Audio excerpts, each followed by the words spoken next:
Walang babagal-bagal, walang kukupad-kupad. Mabilis na ang panahon, kaya maiiwan ka kapag hindi ka nakasabay sa bilis ng panahon. Presyo ng gasolina, saan traffic, saan hindi. May strike ba o wala? At mga balitang importante sa buhay ng commuter na Pinoy sa DWIZ.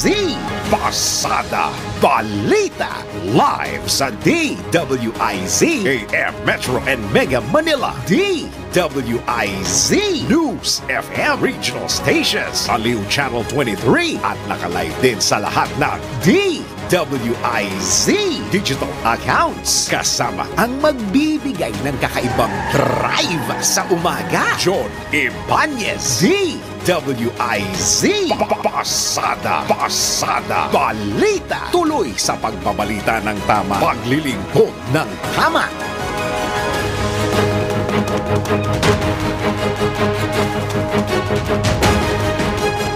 Narito na ang headline sa Pasada Balita ngayong araw ng Martes, Abril 30, 2024. Pasada Balita. Power crisis itinanggi ni Pangulong Marcos sa kabila ng serye ng red at yellow alert sa supply ng kuryente.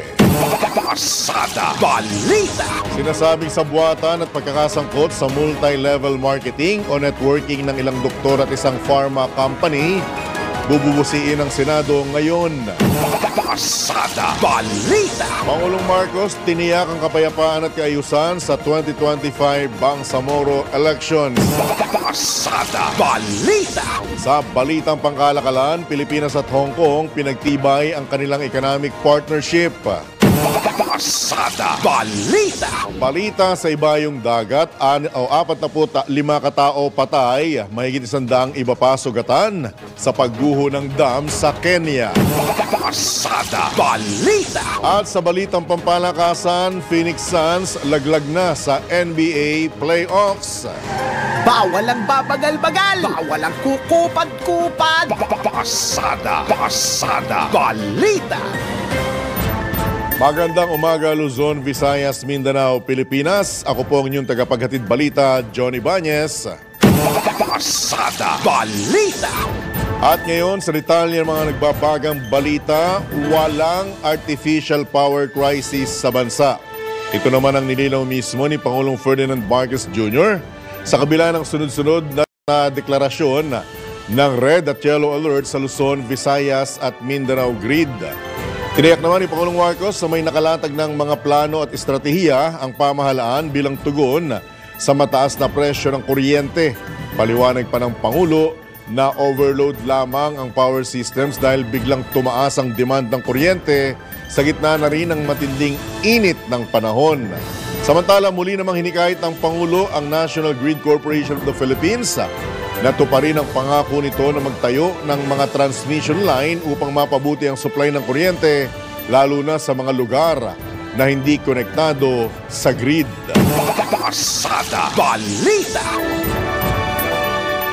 Ibinabala naman ng Department of Energy ang posibleng brownout dahil sa tumataas na demand ng kuryente at pagpalya ng mga planta sa gitna ng umiiral o nararanasan pa ring El Nino. Gayunman, tiniyak ni Energy Assistant Secretary Mario Marasigan na may iwasan ng brownout sa pamamagitan ng contingency measures. Nabatid na nagsagawa na ang DOE ng ilang pagbabago sa plano dahil bukod sa mas maagang tumaas ang demand sa kuryente, lumampas din ito ng halos 100 megawatts batay sa projection ng DOE. Ayon pa kay ASEC Marasigan, ang pagtaas ng demand sa kuryente ay karaniwang nangyayari tuwing katapusan ng Mayo o Hunyo. Subalit naitana ng DOE ang peak demand ngayong taon noong 24 ng kasalukuyang buwan. Pasada Balita. Samantalang pinaiimbestigahan ng Makabayan Group sa Kamara ang napapadalas na red at yellow alerts, gayon din ng forced shutdown ng halos 50 planta ng kuryente sa bansa. Sa pamamagitan ng House Resolution 1690, binigyan din ng mga progresibong kongresista na dapat managot ang generation company dahil sa pagpalya ng mga planta at pagtaas ng singil sa kuryente. Nakasaad sa resolusyon ng pagkakaroon ng angkop na batas upang matugunan ng krisis sa enerhiya, gayon din ang implementasyon ng mga hakbang upang matiyak na protektado ang mga consumer sa panahon ng krisis sa kuryente. Magugunitang magdadalawang linggo nang isinailalim ng NGCP sa Red at Yellow Alert ang Luzon at Visayas Grid maging ang Mindanao Grid dahil sa tinatawag na forced shutdown ng mga planta. Pasada Balita. Samantala, nagbabala ang United Nations sa publiko kaugnay ng tinatawag na global boiling. Ayon kay UN Secretary General Antonio Gutierrez, natapos na ang panahon ng global warming dahil nagsimula na ang global boiling. Ginawa ng UN official ang babala habang sinabi naman ng Greenpeace na mas lumala pa ang mainit na temperatura na nararanasan ng mga bansa. Nitong Sabado lamang naramdaman sa Metro Manila ang 45 degrees Celsius heat index habang 53 degrees Celsius naman sa iba Zambales nitong linggo. Posible namang maitala ang record high na temperatura sa iba pang lugar hanggang sa ikalawang linggo ng buwan ng Mayo. Pasada Balita. Posible nang matapos sa susunod na buwan ang nararanasang El Nino sa bansa. Ito naman ang kinumpirma ni Pag-asa meteorologist Benison Estareja kung saan babalik na muli anya sa normal ang level o temperatura ng mga karagatan. Ayon kay Estareja, pagsapit ng Hulyo o Agosto, magsisimula naman ang La Niña, ngunit kagad namang mararanasan ang epekto nito. Ngunit hindi naman kagad mararanasan ang epekto nito. Dagdag pa ng Pag-asa, wala pa silang nakikitang posibilidad na mamumuo o maging bagyo ang nararanasang Intertropical Convergence Zone na nagdudulot ng pag-ulan sa Mindanao. Dahil dito, patuloy ang paalala ng Pag-asa sa publiko na mag-ingat sa tumitinding init ng panahon dito sa bansa. Pasada Balita. Pinayuhan ng Department of Health ang publiko na gumamit ng mga alternatibong pamamaraan upang maibsan ang matinding init ng panahon nang hindi kumukonsumo ng labis na tubig at kuryente. Paano kaya ito? Ayon kay Health Secretary Ted Herbosa, upang makatipid ng tubig, mas mainam na magpunas na lamang ng basang bimpo sa katawan sa halip na maligo ng 3 beses sa isang araw. Bukod dito, iminungkahi rin ng kalihim ang pagwiwisik ng tubig gamit ang spray bottle at pag-inom ng tubig na may kaunting asin. Batay sa tala ng DOH, sumampa na sa 34 ang naitatalang heat-related illnesses ng DOH sa buong bansa kung saan 6 sa mga ito ang namatay. Pasada Balita. Samantala, sinasabing sabuatan at pagkakasangkot sa multi-level marketing o networking ng ilang doktor at isang pharma company, bubusisiin ng Senado ngayong araw. Detalye mula kay Patrol 19, Celi Ortega Bueno. Iimbestigahan na ngayon ng Senate Committee on Health ang sinasabing sabuatan at pagkakasangkot ng mga doktor at isang pharmaceutical company sa multi-level marketing o networking. May mga doktor sa ospital ng gobyerno na maaari daw sangkot sa multi-level marketing networking o mala pyramiding ng mamahaling gamot na ginagawa ng isang pharmaceutical company. Itinihag ni Senator J.V. Ejercito. Sa sinasabing networking, nagbibigay umano ang pharma companies ng incentive sa mga doktor na nagre-reseta ng kanilang gamot. Ayon kay Ejercito na siyang naghain na resolution para imbestigahan ang isyong ito, nakakabahala kung pati daw doktor sa ospital ng gobyerno ay sangkot dahil bukod sa conflict of interest ay nagpapataas ito ng presyo ng gamot na salungat sa layunin ng Universal Healthcare Law na ibaba ang presyo. Sa isasagawang public hearing ngayong araw, meron anyang 2 o 3 whistleblower o resource person na testify kabilang rito ang isang pasyente. Samantala sa kanyang privilege speech, sinabi ni Senator Jinggoy Estrada na hindi bawal sa mga doktor na magnegosyo pero unethical na ang pharma companies na pag-aari ng mga doktor ay magbibigay na reward sa mga doktor batay sa dami ng iniresetang gamot buhat sa pharma company. Mahalagaan niya na maimbestigahan ang isyong ito at panahon na para makapagpasa sila ng batas na katulad ng mayroon ng Amerika. Ito ay ang anti-kickback statute. Sinabi ni Senator Bongo na chairman naman ng Senate Committee on Health na kailangang maimbestigahan kung networking o pyramiding ang nangyayari. Hindi anya ito dapat umabot sa puntong pagdududahan ng publiko ang lahat ng doktor dahil sa marami pa rin namang mga doktor ay hindi umaabuso at hindi nagsasamantala. Ito sa Patrol 19, Celly Ortega Bueno para sa DWIC, nagbabalita ng tama, naglilingkod ng tama. Kapag may bagong balita, naka-on air, agad-agad, DWIC Patrol Report. Sa kaugnay na balita, dapat masampahan ng patong-patong na kaso ang mga nagsasabuatan sa pagpapahirap sa publiko. Ito naman ang iginiit ni Senate President Juan Miguel Zubiri matapos tiyakin na iimbestigahan ng Senado ang sinasabing pagsasabuatan ng ilang doktor at pharmaceutical company para magreseta ng gamot. Ayon sa Senate President, suportado niya ang resolusyon ni Senator J.V. Ejercito na nagsusulong ng Senate investigation dahil hindi dapat palagpasin ang mga pananamantala sa mga pasyente. Sa ngayon, nakikita nila ang paglabag sa Cheaper Medicines Law at Generics Law ng mga batas na ginawa para mapababa ang presyo ng mga gamot. Kung doktor naman sa ospital ng pamahalaan ng sangkot, labag-an niya ito sa Anti-Graft and Corrupt Practices Act. Pasada Balita.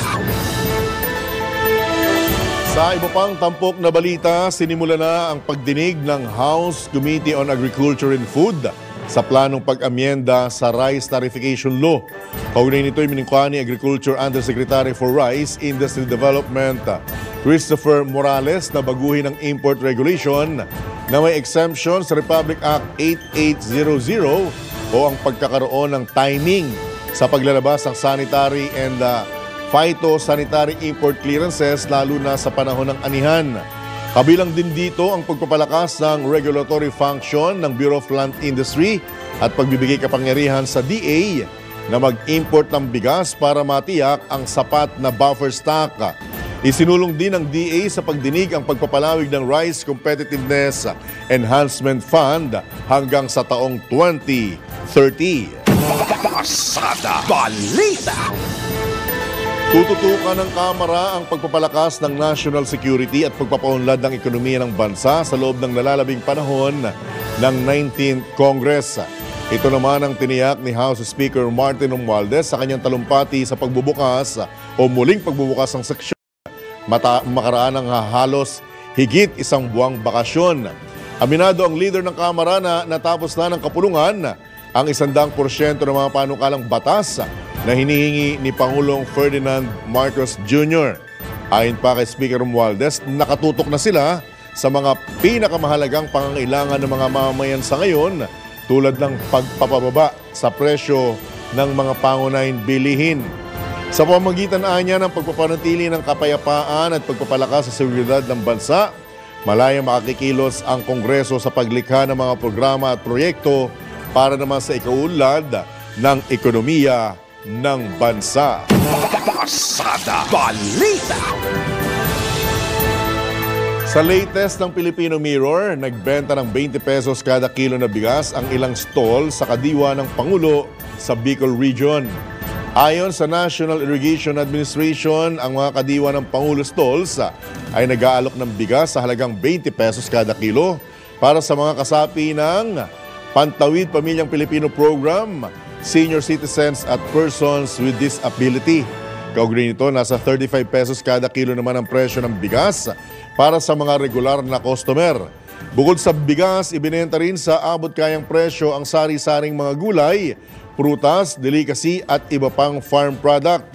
Ang hakbang na ito ay nagsisilbing paraan ng Irrigators Association na masuklian ang mga biyayang kanilang natanggap mula sa pamahalaan para sa mga naghihikahos sa buhay. Pasada Balita. Samantala, kawalan na aksyon ng DA at DTI tungkol sa mga abusadong trader at middlemen. Ikinadismiya ng liderato ng Kamara.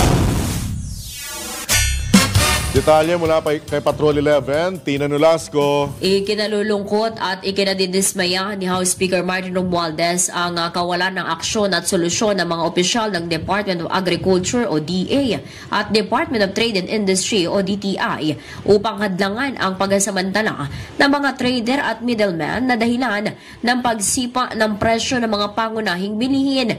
Ayon kay Romualdez, ang hinanap nilang sagot ay gawing pababa ang trend ng presyo ng produkto at ang kasakiman ng traders at middlemen bukod sa hiling na karagdagang pondo upang mapunan ang buffer stock na masyado pa anyang matagal ang resulta. Anya hindi rin sapat ang long-term solution upang solusyonan ang malayong agwat ng presyo ng farm gate at retail dahil lubang nabibigatan na ang mga mamimili, mga magsasaka at mangingisda. Para naman kay Committee on Trade and Industry Chairman Ferhenel Biron, inutil na maituturing ang mga opisyal ng DA at DTI dahil sa kabilaan niya ng kanilang prosecution at adjudication powers ay hindi nila napanagot ang mga abusadong middleman at trader. Habang makikipag-ugnayan naman ang House Speaker sa mga kalihim ng nasabing dalawang ahensya para sa maigpit na pagpapatupad ng mga polisiya at batas gaya ng Price Act upang hindi na makapambiktima ang mga grupong sangkot sa profiteering. Ito si Patrol 11. Tina Nolasco para sa impilang may todong lakas DWIZ, nagbabalita ng tama, naglilingkod ng tama. Kapag may bagong balita, naka-on air, agad-agad, DWIZ Patrol Report.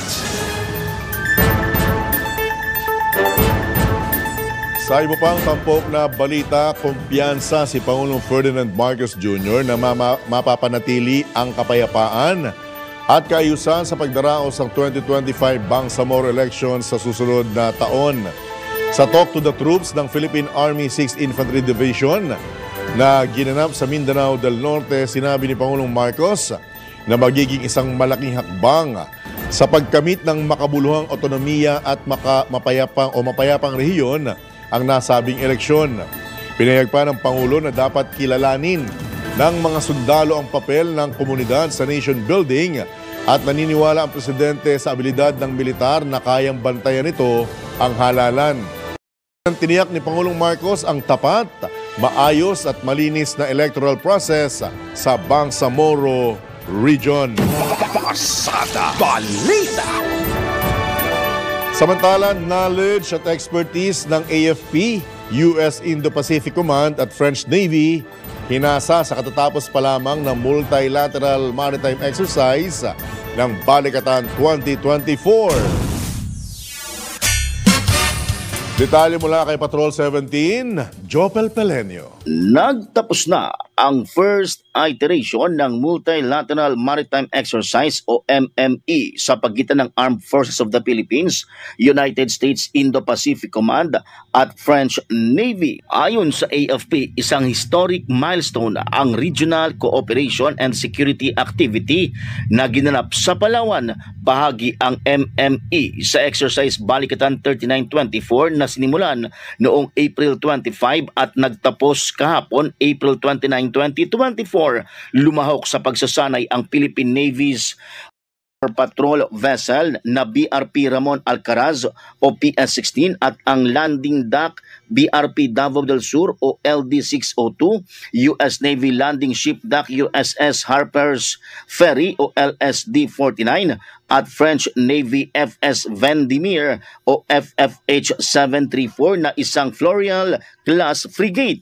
Tampok sa 5-day exercise ang serye ng mga impresibong demonstrasyon kabilang na ang photo exercise o PhotoX na nagpapakita ng kanilang profesionalismo at koordinasyon sa pamamagitan ng simulated formation, sariling senaryo at documenting operations gamit ang military proper photographic techniques. Sinubok din sa isinagawang ginagawang surface gun exercise o GUNEX ang live fire capabilities and communication skills ng mga kalahok sa panahon ng labanan. Ayon sa AFP, layo ng first ever MME na mapataas ang knowledge and expertise ng mga participants na makatutulong upang higit na mapahusay ang kapabilidad ng bawat naval forces na lumahok sa pagsasanay. Ito si Patrol 17 Chopel Peleño para sa Impilang May Todong Lakas, DWIZ, nagbabalita ng tama, naglilingkod ng tama. Kapag may bagong balita, naka-on air, agad-agad, DWIZ Patrol Report! Samantala, naniniwala ang Cybercrime Investigation and Coordination Center na isang individual lamang at hindi bansa ang nasa likod o responsable sa deep fake video ni Pangulong Marcos na kumalat online. Kumbinsido rin si CICC Assistant Secretary Mary Rose Magsaysay na walang kinalaman ang naturang video sa Balikatan Annual Joint Military Exercises ng Pilipinas at Estados Unidos. Nauna nang itinanggi ng Presidential Communications Office na si Pangulong Marcos ang nasa video na nag-aata sa militar na gumawa ng aksyon laban sa isang partikular na bansa. Pasada Balita! Nanawagan naman si House Speaker Martin Romualdez ng matinding paglaban sa mga nasa likod ng cyber attack sa mga ahensya ng pamahalaan. Sa kanyang talumpati sa muling pagbubukas ng sesyon ng Kamara kahapon, binigyang diin nitong House Speaker ang kahalagahan na harapin ang mga cyber threat mula man ito sa bansa o ibang bansa.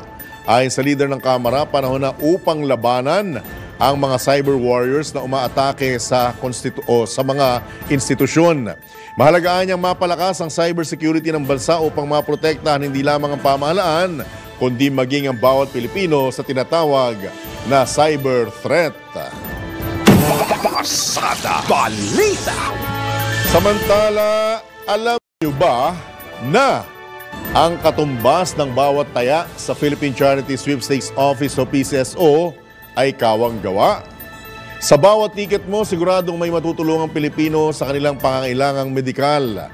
Dahil sa PCSO, basta kawang-gawa at pagtulong, hindi kanila uurungan.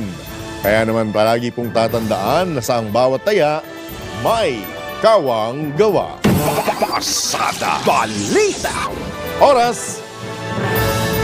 27 minuto na po makalipas ang AM. Pasada Balita! Sa oras na 31 minuto na po makalipas ang ikapito ng umaga, tayo po'y pinalad na makakausap ang mismong kalihim ng Department of Science and Technology, si Secretary Renato Solidum Jr. Secretary Solidum, Johnny Bañez po, good morning. Magandang umaga dyan at sa lahat ng inyong taga-subaybay. Apo, live na po tayo sa DWIZ at Alimangal 23. Secretary Solidum, unang-unang sa lahat, maraming salamat po sa pagkakataon na muli kayong makahuntahan dahil medyo kakaiba po itong narinig namin at nabasa kong balita kanina. Paki-educate nyo nga po kami kaugnay dito sa tinatawag na babala ng UN, kaugnay po ng global boiling. Secretary Solidum? Ito pong mga katagang global boiling, last year pa yan binanggit ng UN Secretary General. Pagkatapos na maobserbahan noong buwan ng Hulyo na mukhang pinakamainit ng mga ilang araw sa record. No? Dahil nga alam natin na ang ating mundo ay umiinit, kaya ang terminolohiya na global warming ang ginagamit. Ito'y umiinit talaga dahil sa una, sa sikat ng araw na minsan ay talagang nagbabago dahil ang mundo ay mas malapit sa araw kung distansya ang pag-uusapan. Pero dahil sa pagsunog ng mga tinatawag nating gasolina, mga diesel, mga coal, no? Yung fossil fuel na tinatawag, yung greenhouse gases tulad ng carbon dioxide at methane ay dumami sa kalawakan, sa taas lang ng lupa. At ito, imbes na yung sikat ng araw na magbabounce back, no? Mapapabalik sa kalawakan, ay natatrap sa ibabaw natin, kaya tayo umiinit.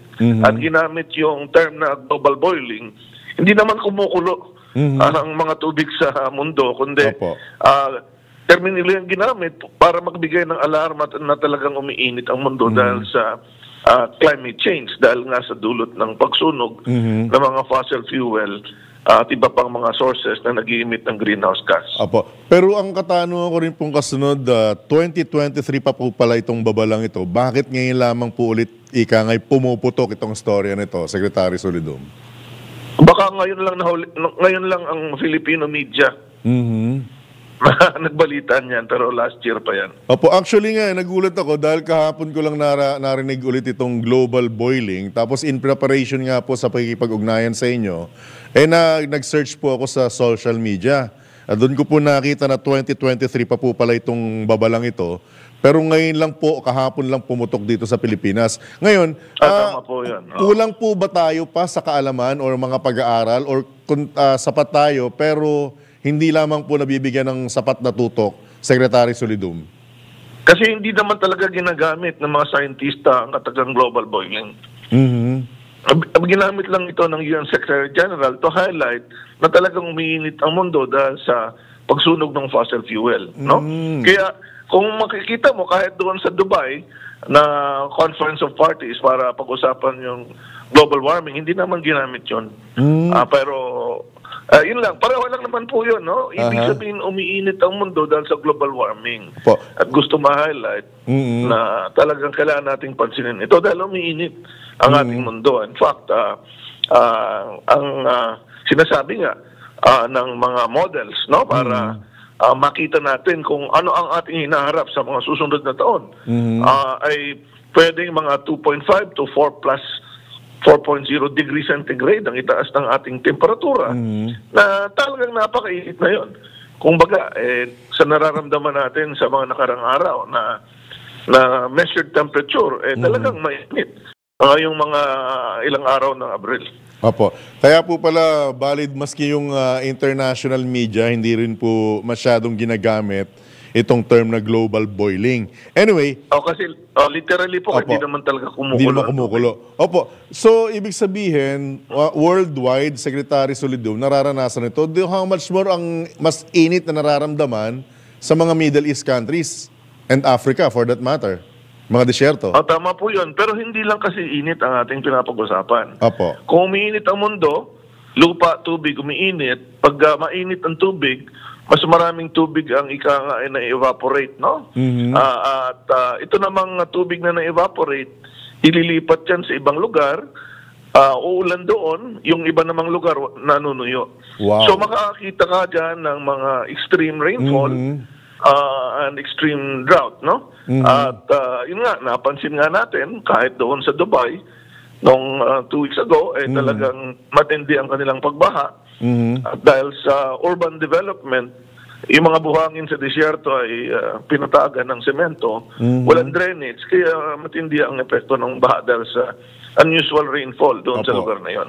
So makikita natin po yan. Opo. Actually, Secretary Solidum, sinasabi rin po ng ibang mga eksperto na hindi naman daw po kasalanan ng biglang buhos at matagal na buhos ng ulan yung matinding pagbaha, kundi yung sa kakulangan ng preparasyon ng Dubai sa ganong klase ng event. Tama po ba, Sir? Tama po yun. Tama po yun. Kasi may mga pagkakataon na magkakaroon ng extreme rainfall. So hindi kung ano yung normal na panahon ay yun lang ang mangyayari. Kaya nga po sa anumang bansa sa buong mundo, pagdating ng global warming, talagang umiinit ang mundo. Unti-unting umiinit. Pero ang mas problema dyan, yung tinatawag namin kung may mga extreme events. Sobrang init, sobrang ulan, o kulang ang ulan. Ibig sabihin, kaya ng tao na mag-adjust sa mga dahan-dahang pagbabago. Pero yung biglang mga pangyayari, tulad ng matinding buhos ng ulan, kung hindi mo na-anticipate na yung drainage ay kulang. For example, even Metro Manila, kung mapapansin niyo, maraming inaayos na drainage. Kasi noong unang panahon, nung ginawa ang drainage sa Metro Manila, ay kunti pa lang ang mga talagang simentado lahat. At kaya ng drainage na saluhin yung mga ulan. Pero dahil nagbabago ang lugar at tumitindi yung ulan, kulang yung volume ng drainage na dadaanan ng tubig. Kaya nagkakaroon tayo ng mga flooding sa pagbaha sa mga kalsada. Secretary Solidum, tayo po ba ilang porsyentong handa At ano pa ang mga ginagawa natin para ikangay mapaghandaan itong mas pwede pang posibleng uminit na panahon, Sec? Mahirap magsabi ng porsyento. Pero kailangan pa nating lalong maghanda kasi sa ngayon, tulad nga ng El Nino, nalalabanan pa natin yung epekto ng kakulangan ng tubig. Opo. Pero in the long term kasi, kailangan nating magtayo pa ng maraming water impounding structures sa mga dams. Sa kuryente naman, siyempre, magbago tayo ng mga paggamit ng mga sources ng kuryente. Ang isang suggestion nga, nasa batas, pero kailangan ng financing siguro, para hindi na tayo masyadong gumamit ng fossil fuel. Sec, paulit nga po, ano po yung sinasuggest niyo? Paulit po, medyo nawala kayo kanina. Ano po yun? Maglagay ng mga solar. Solar panel ang mga bubong. Opo. Kasi yun yung sa kasalukuyan yung mga lupa yan sa agriculture. Opo. What about nuclear power, Secretary? Do you suggest that? Bubong. Oo, lagyan ng mga solar ang mga bubong. At siguro nasa batas naman yan, siguro kailangan ng innovative financing para maka-afford. Babayan kasi hindi naman kaagad-agad magagasto, bigyan nila ng pondo. Ang tipid, individually, ako, nagpa-solar ako ng bahay. Para naman maaktingnan ko. At sa opisina ng DOST office, nagpa-solar kami. Sec, what about kung malawakan, nuclear power, okay ba sa iyo doon? Sec, nuclear power? Pwede naman ang nuclear power, pero kailangan itong talaga maintindihan ng ating mga kababayan kung ano ang pros and cons, no? Sa kasalukuyan, marami ng mga teknolohiya na nagbabawas ng risko or risk pagdating sa paggamit, lalong-lalo na yung small modular reactor. Alright. Nasa inyo pong pagkakataon, Sec, siguro yung UN Secretary General, in-exaggerate niya lang na talagang ginamit yung boiling bilang pagbibigay babala talaga na kumilos na on the dot ang mga mamamayan sa buong mundo. Kaya ginamit niya siguro yung boiling term na yon. Anyway, nasa inyo po ang pagkakataon, Sec Solidum, karagdagang paalala po sa ating mga kababayan. Go ahead, sir. Maraming salamat dyan sa kasalukuyan, no? Para lang may pagka-practical at applied na tayo. Meron pa rin epekto ng El Nino na nangyayari sa ating bansa. Maiinit ang ating nararamdaman ngayon at maraming mga stasyon tayo na nasurpass ang actual temperature na nasukat sa buwan ng Abril. At ito'y kailangan nating paghandaan at ito'y isang sinyalis na sa mga susunod pang taon dahil sa global warming ay makakaranas pa rin tayo ng mga ganitong init. Bilang paalala, unang-una ay uminom ng tubig madalas, lalo na kung nasa labas tayo, at magsuot ng maayos na damit para hindi tayo lalong mainitan. Magpayong kung kinakailangan. Pangalawa, siyempre, tumulong tayo sa pagtitipid ng gamit ng tubig upang mapreserve pa natin. Kasi dyan, ang ating forecast sa DOST Pag-asa ay yung epekto ng El Nino at yung pag-transition sa La Nina tinatawag ay magpapadelay ng pag-ulan kaya kailangan nating tipirin ng tubig. With that, Secretary Solidum, as always, maraming salamat po at paalala lang, lagi pong bukas ang programa at ang himpilang ito for update mula po sa inyong tanggapan. Thank you, sir. Good morning. God bless. Maraming salamat din. Ingat. Yan po mga kabalitaktakan, si Science and Technology Secretary Renato Solidum Jr. Pasada Balita. Samantala, muli tayong tumanggap ng mga pag-uulat mula naman sa labas ng himpilan.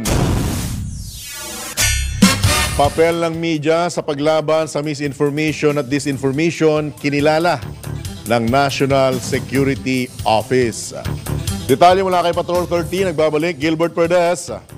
Kinikilala ni National Security Advisor Eduardo Año ang mahalagang papel ng mga nasa pamamahayag o media upang maituwid sa publiko ang mga baluktot daw at walang basehang naratibo ng isang bansa kaugnay ng isyu sa teritoryo. Sa mensahe ng kalihim sa media seminar hinggil sa teritoryo ng bansa, inihayag ni Año na crucial ang ginagampanan ng papel ng mga nasa media upang maipaunawa sa taong bayan kung ano ang talagang nangyayari sa ating kapaligiran, lalo na sa maritime dispute. Binigyan din ni Año na hindi kailanman namemenos ang ginagawa ng media na nagsisilbing tenga at mata sa lahat ng mga nangyayaring kaganapan.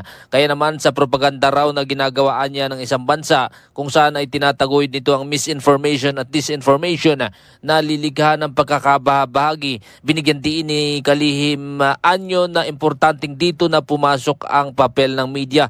Kaugnay nito nanawagan din si Año sa mga mamamahayag at maging sa publiko na manindigan at palagan ang mga malisyosong pahayag ng isang bansa na ang layunin daw anya ay sirain ang national interest. Patrol 13, Gilbert Perdes, nagbabalita ng tama, naglilingkod ng tama. Pasada Balita. Samantala, grupo ng mga transportasyon umaasang makikita ni Pangulong Marcos ang kahalagahan ng pampublikong transportasyon. Detalye mula kay Patrol 30, Jelly Mendez.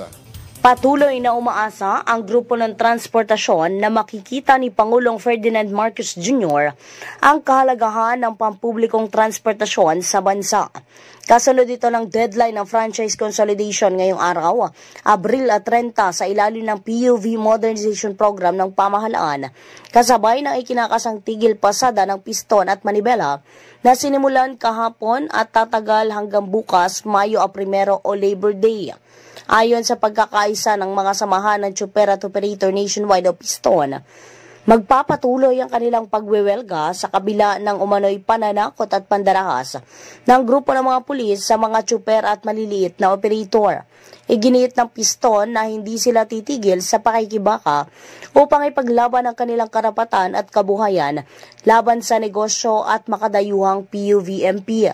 Nilinaw ng grupo na ang kanilang kilos protesta ay para sa progresibo, makabayan at makamasang public transportation. Ito si Patrol 30 Jelly Mendez nag-uulat para sa ipilang may todong lakas sa DWIZ. Nagbabalita ng tama, naglilingkod ng tama.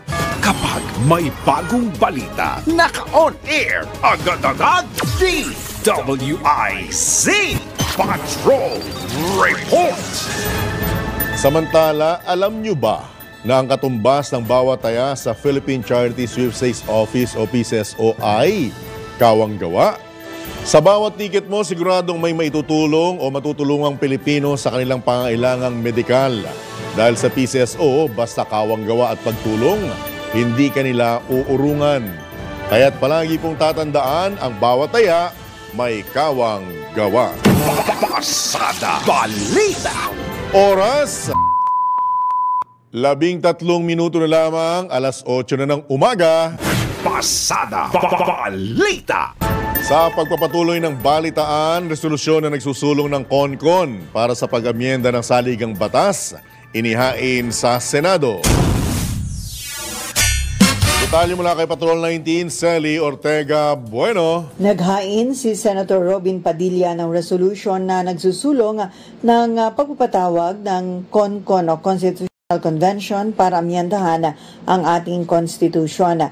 Sa panukalang resolution of both houses, number 80 Padilla, na siyang chairman ng Committee on Constitutional Amendments and Revision of Codes, pinatatawag ang CONCON para daw maalis ang anumang pagdududa na para lang sa interes ng ilan ang pagbabago sa saligang batasa. Tinukoy dito na sa position paper ng Department of Political Science ng University of the Philippines na isinumite sa House Committee on Constitutional Amendment, sinasabing mas maganda ang CONCON dahil hihikayat ng partisipasyon ng mas marami. Mas makukuha umano ang opinyon at pananaw ng marami at ihalal sa eleksyon ang mga delegado. Sa CONCON, i-elect ang mga delegates na silang aamyenda sa Constitution, hindi tulad sa Constituent Assembly na mga nakaupong senador at kongresista ang mag-aamyenda. Tinukoy din at sinabi umano ng Institute for Political and Electoral Reforms na dahil iboboto ang CONCON delegates, malamang na magpo-focus sila sa kanilang tungkulin at ang proseso ay magiging democratic, transparent at deliberative. Hingi rito ng 2/3 votes mula sa Senado at sa Kamara. Ang resolution ay salungat sa tinatalakay sa ngayon ng Constitutional Amendments o Subcommittee on Constitutional Amendments na Resolution of both Houses number 6 kung saan pinapaamyandahan sa Senado at Kamara ang ilang economic provision ng ating Constitution. Ito sa Patrol 19, Celly Ortega Bueno para sa DWIC, nagbabalita ng tama, naglilingkod ng tama. Pasada Balita! Aarangkada na ngayong araw ang job fairs ng SM Supermall sa SM City Taytay at sa iba pang supermalls bukas, May 1, mismong Labor Day. Kaya't sugod na bukas sa job fair sa SM Mall of Asia, SM South Mall, SM City North EDSA, Grand Central, Valenzuela, Fairview at iba't iba pang mga sangay ng Shoemart o SM. Ihanda na ang maraming kopya ng inyong mga resume at ang importanteng dokumento at sugod na sa SM Supermalls Job Fair. Bisitahin din ang www.smsupermalls.com para sa iba pang impormasyon kaugnay ng nasabing Job Fair. Pasada Balita! Samantala, oras na para sa Sports Update. Updates at inside stories sa iba't ibang sports.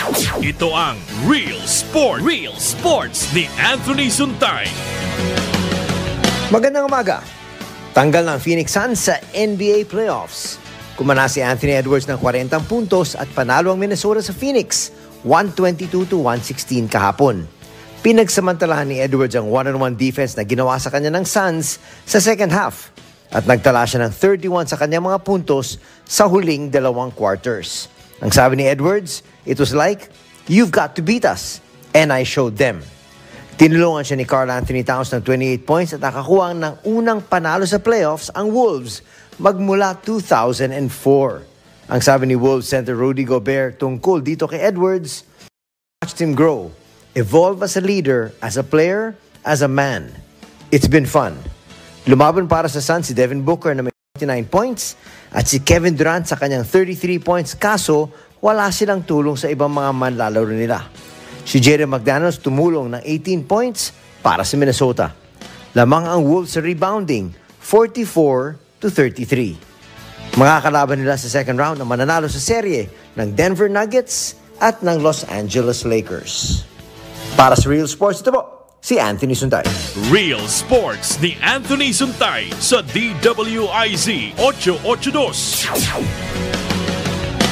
Pasada Balita! Balitang pangkalakalan. Pinagtibay pa ng Pilipinas at Hong Kong ang relasyon nito sa pagnenegosyo sa pamamagitan ng paglagda sa isang Memorandum of Understanding.